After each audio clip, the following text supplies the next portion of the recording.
Voilà, donc nous remercions son Excellence Monsieur le Président de la République qui a eu à amener une nouvelle conception de l'électrification rurale. Donc aujourd'hui, l'électrification rurale ne signifie plus amener uniquement la lumière au niveau des zones les plus reculées du Sénégal.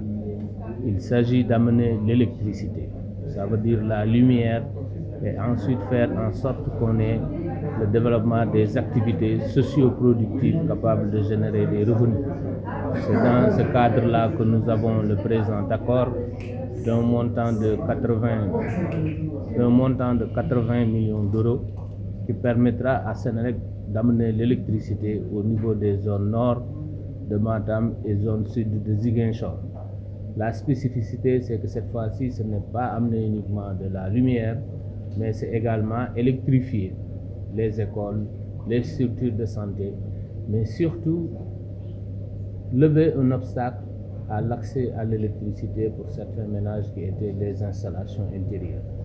Parce qu'on a vu que chaque fois qu'on avait l'électricité au niveau de certaines zones, le montant pour payer les installations intérieures constituait une barrière. C'est pourquoi cette fois-ci, ça a été intégré pour que non seulement les gens puissent accéder à l'électricité, mais puissent en bénéficier parce qu'à partir de ce moment, les installations étant faites avec les compteurs intelligents de prépaiement que nous avons, chacun pourra amener l'électricité.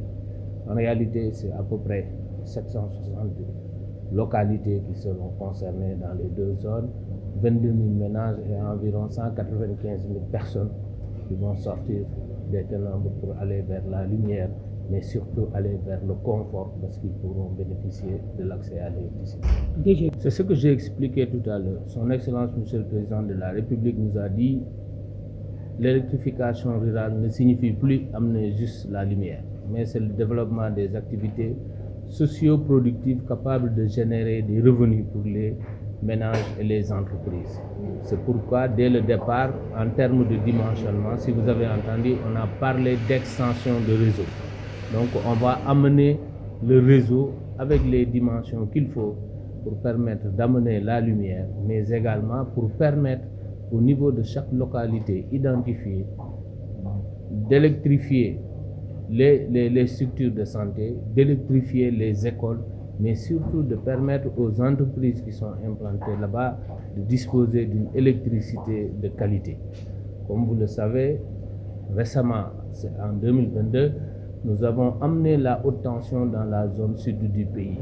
En d'autres termes, aujourd'hui, les autoroutes de l'électricité couvrent l'intégralité du Sénégal, ce qui nous permet aujourd'hui de pouvoir augmenter le taux de pénétration de l'électricité à partir des postes sources qui sont installés. Et ce programme vient compléter les efforts que l'État du Sénégal a déjà consentis pour mailler tout le territoire et augmenter ainsi l'accès à l'électricité pour l'ensemble des Sénégalais. En d'autres termes, comme il l'a toujours rappelé son Excellence Monsieur le Président de la République, la position géographique ne peut plus être une discrimination pour accéder à l'électricité, et c'est ce que nous venons de matérialiser encore une fois avec cet accord important pour Sénélec et pour les populations sénégalaises.